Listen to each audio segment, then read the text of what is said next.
Star उत्सव पर देखिए आपके चहीते शोज अब से डीडी फ्री डिश पर। देवी बनने के लिए मनुष्य की कृपा, उनके बलिदान पर आश्रित रहने वाली आप किसी और पर क्या कृपा करेंगी? बेहुला,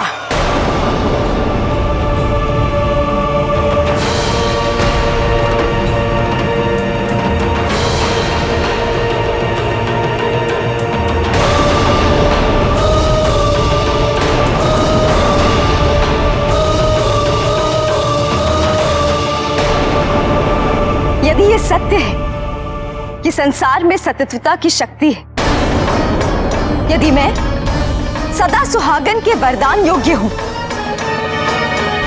तो आपकी शक्तियां मेरे पति तक कभी नहीं पहुंच पाएंगी। प्रयास करके देख लीजिए। हे प्रभु, बेहुला को पुत्रवधू के रूप में प्राप्त करना आपकी ही कृपा है। ये आप ही की त्रिकालदर्शिता है जो आज लक्ष्मीचंद्र के प्राणों की रक्षा हो पाई है। अन्यथा मनसा प्रतिशोध हेतु लक्ष्मीचंद्र को हानि पहुंचाने का प्रयास अवश्य करती।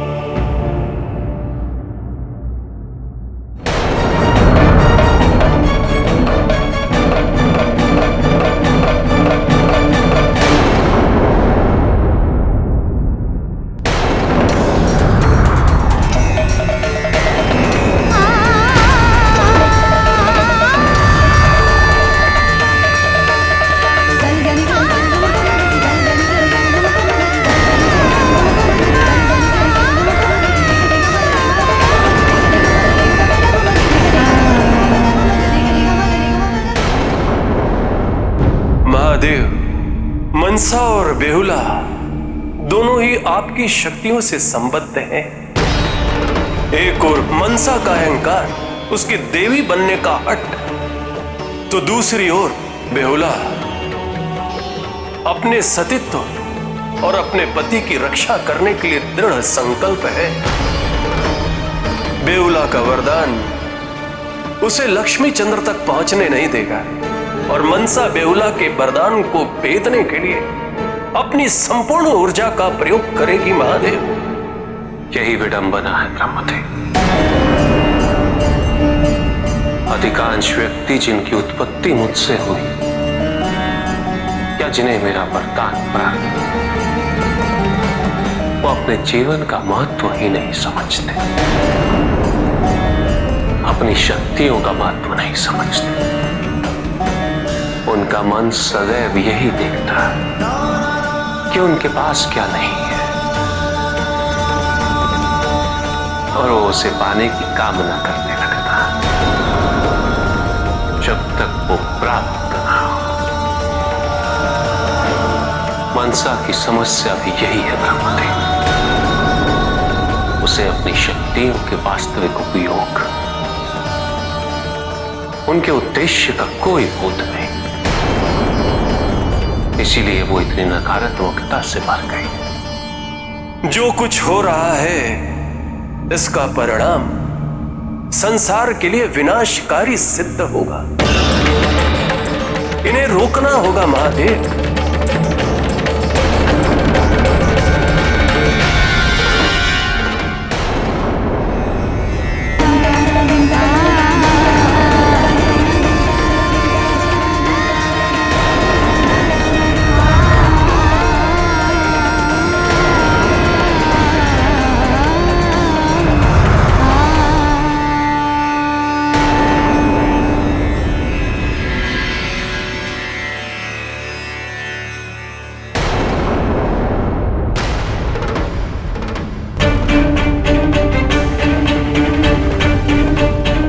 प्रसन्न या गौरवान्वित होने की आवश्यकता नहीं है। ये कदापि मत समझना कि तुम्हारे वरदान या सतीत्व की विजय हुई है या तुम्हारे पति लक्ष्मीचंद्र को मृत्यु दंड देने का निर्णय मैंने त्याग दिया है। तुम्हारा पति प्रेम देख के मुझे तुम पर दया आ गई, इसलिए मैंने ये निर्णय लिया है कि मैं तुम्हें एक अंतिम अवसर और दूंगी। जाओ, समझाओ अपने श्वसुर को कि वो मेरे भक्त बन जाए। यदि वो समझ गए तो उचित है, यदि नहीं समझे तो इस बार मुझे तुम्हारे पति लक्ष्मी चंद्र के प्राण लेने में कोई दया नहीं आएगी। जाओ। इस समय? हाँ, यही तो समय है तुम्हारे पतिव्रता की परीक्षा का। मैं यहीं तुम्हारी प्रतीक्षा करूंगी।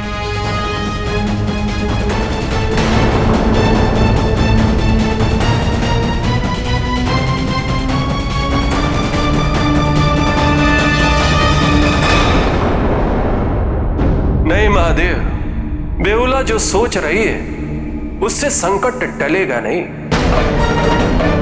इस समस्या के समाधान के लिए हमें हस्तक्षेप करना ही होगा महादेव। दोनों को यह ज्ञात नहीं है कि जिसे वे उचित समझ रहे हैं वो तो अनुचित है। जिस प्रकार वो इसका समाधान करना चाहते हैं वो लाभकारी नहीं है। यहां प्रश्न केवल समस्या के समाधान का नहीं है प्रभुते, इस पूरी परिस्थिति को समझना अनिवार्य है। मनसा और बेहुला दोनों को अपने जीवन के उद्देश्य का बोध होने वाला है, किंतु उसके लिए उसे विकल्प का चयन स्वयं करना होगा।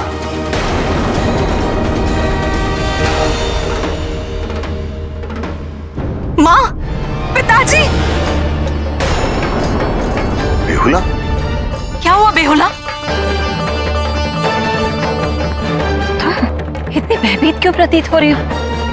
क्या हुआ है? क्या समस्या है? लक्ष्मी चंद्र कहाँ है? मनसा।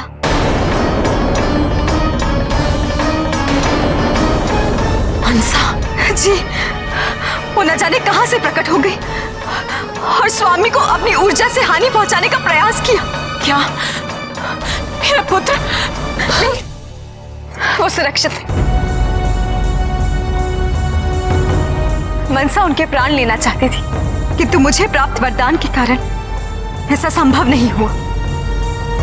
उन्होंने मुझे एक अवसर दिया है कि मैं आपसे आके निवेदन करूं कि आप उनकी भक्ति करें, अन्यथा क्या? अन्यथा कुछ नहीं, वो कुछ नहीं कर सकती।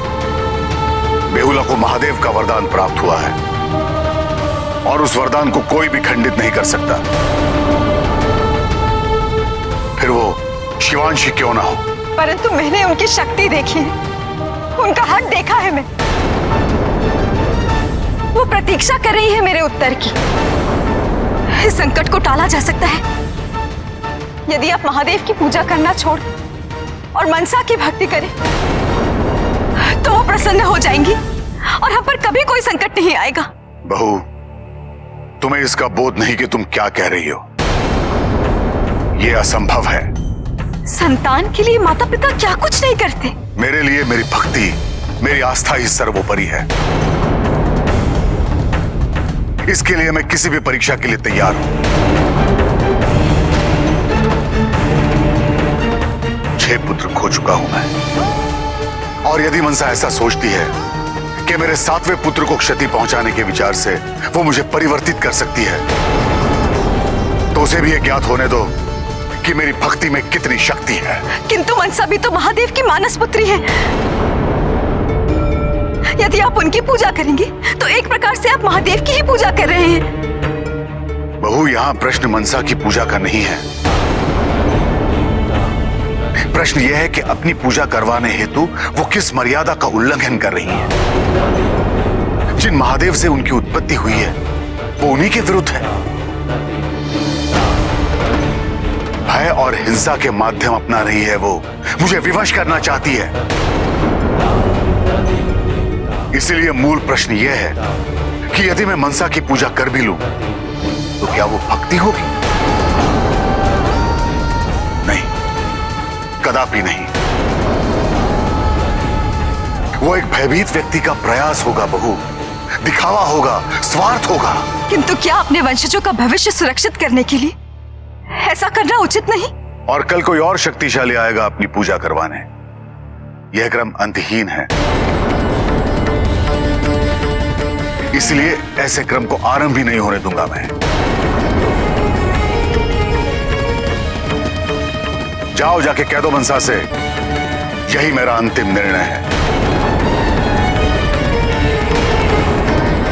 ना मुझे उसकी प्रचंडता का भय है और ना ही उसकी दया की कोई आवश्यकता।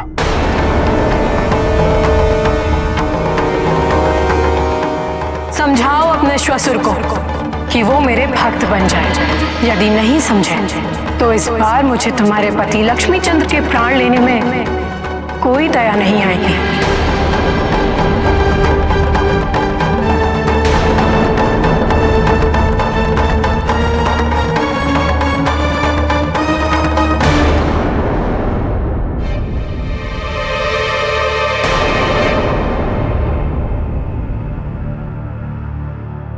क्या हुआ बेहुला, तुम अपने श्वसुर को मना पाई मेरी पूजा करने के लिए?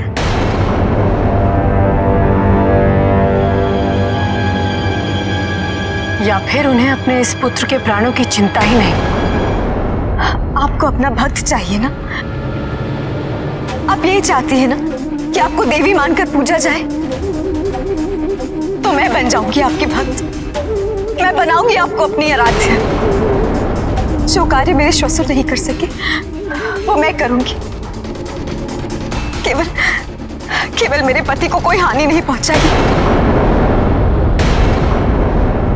यदि आप चाहती हैं कि मैं आपके अतिरिक्त और किसी की पूजा नहीं करूं तो मैं वो भी करूंगी। आपका प्रत्येक प्रतिबंध स्वीकार है मुझे। क्या आपके लिए ये पर्याप्त नहीं होगा? क्या समझता है चंद्रधर कि मैं उसकी इच्छा अनुसार स्वयं को परिवर्तित करती रहूंगी? नहीं, चंद्रधर ने एक नहीं बारंबार मेरा अपमान किया है। मैंने तो उसे चेतावनी दी थी कि तुम्हारा विवाह अपने पुत्र से ना कराए, किंतु उसने मेरी बात नहीं मानी। और अब इस परिस्थिति में जब उसके पुत्र के प्राण संकट में हैं, उसने मेरे आदेश का पुनः उल्लंघन किया। क्या सिद्ध करना चाहता है वो? कि मैं उसके जीवन में कुछ नहीं, कि महादेव मुझसे अधिक पूजनीय है? किस बात से इतना आश्वस्त है वो कि मैं उसके पुत्र की हत्या नहीं कर सकती? हाँ, यह सत्य है कि मैं तुम्हारे पति के प्राण नहीं ले सकती क्योंकि तुम्हें वरदान प्राप्त है। किंतु क्या चंद्रधर को यह बोध नहीं? मैं इसकी हत्या नहीं कर सकती तो क्या हुआ? इसका जीवन मृत्यु के समान तो बना सकती हूं। इतने अवसर देने के उपरांत भी वो मेरा भक्त नहीं बना।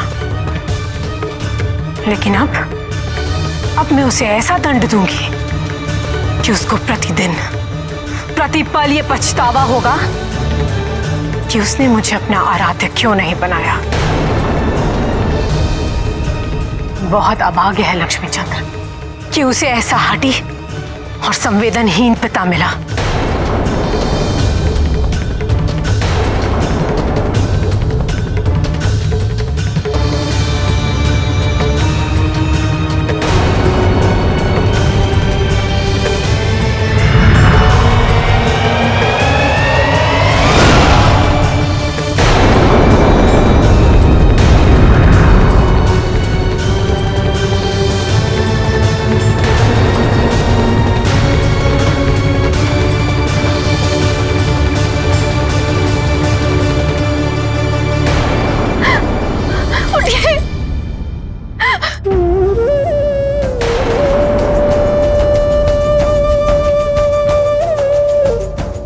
क्या किया?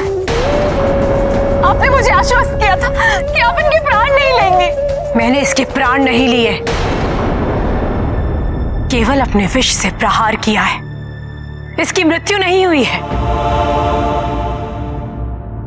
किंतु ये किसी मृत शरीर से भी कम नहीं। इसके शरीर में जीवन का कोई लक्षण नहीं होगा और मेरे विष का दुष्प्रभाव तब तक समाप्त नहीं होगा जब तक मैं नहीं चाहूंगी।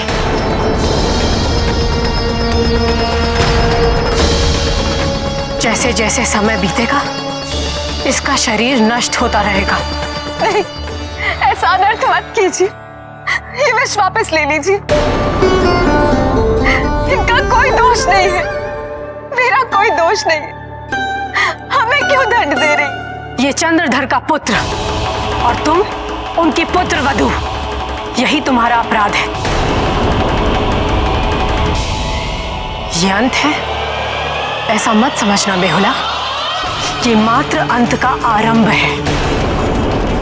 इस प्रक्रिया को रोका जा सकता है। जाओ समझाओ अपने श्वशुर को, समझाओ कि मेरी पूजा करना आरंभ कर दे। यदि वो समझ गए तो उचित है, नहीं तो अपने पति को मृत्यु की ओर अग्रसर होते हुए देखती रहो।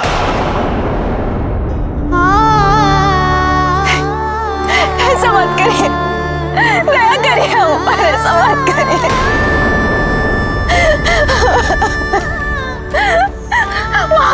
वहाँ देखिए ना क्या हो गया।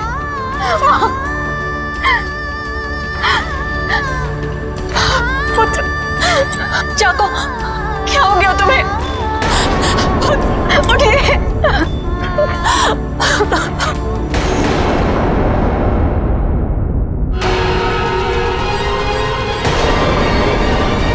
कर लो मनसा, जितना अत्याचार करना है कर लो, किंतु मेरा जो निर्णय था वही रहेगा। कर लो, जितना हट करना चाहते हो कर लो चंद्रधर, किंतु तुम्हें भी स्मरण रहे, तुम्हारे इन कष्टों का अंत तभी होगा जब तुम अपना समर्पण करोगे, जब तुम मेरी पूजा आराधना करोगे। तुम्हारे पुत्र को जीवित करने का यही एकमात्र उपाय है।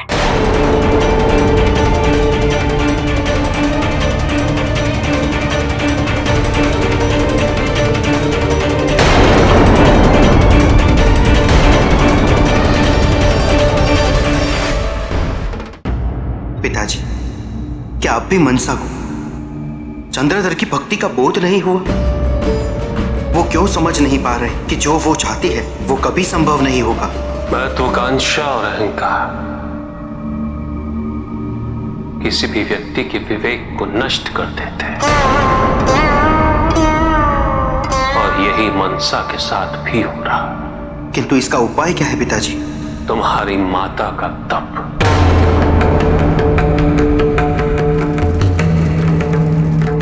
उसी के उपरांत मनसा का उद्धार संभव है। किंतु पिताजी,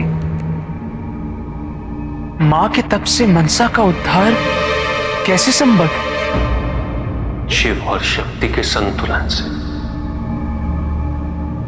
इस संसार का संतुलन संपन्न है,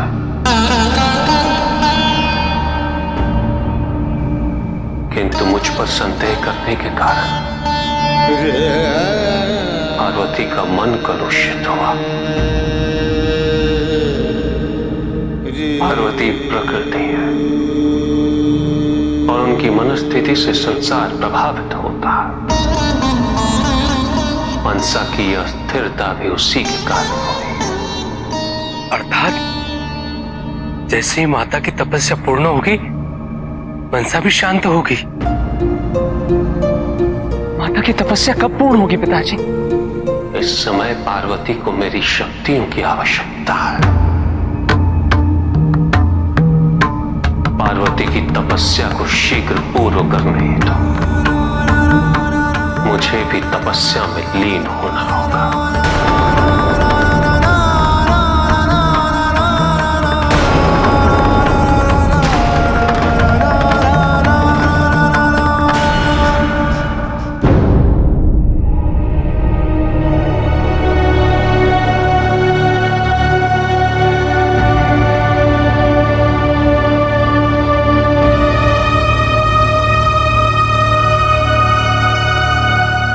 जीवन के कोई भी लक्षण शेष नहीं है इनके शरीर में।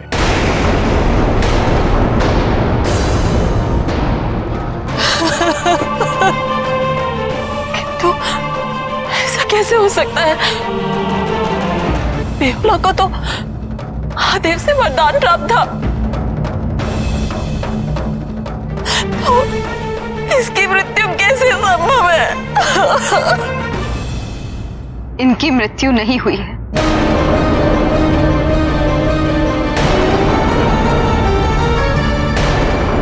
संभालिए अपनी वधू को चंद्रधर जी, आज नहीं तो कल इस सत्य का सामना तो करना ही पड़ेगा। वैद्यराज, मेरी बहू ठीक कह रही है।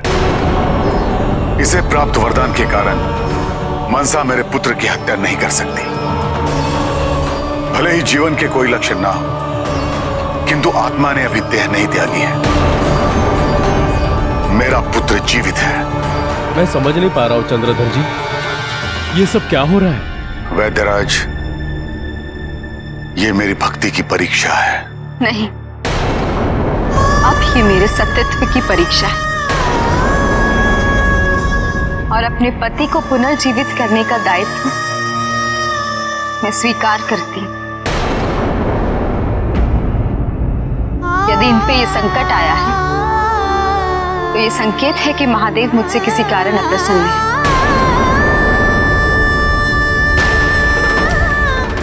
मैं अपनी भक्ति से उन्हें प्रसन्न करूंगी। वो मृत्युंजय है, वही मेरे स्वामी को वापस लाएंगे।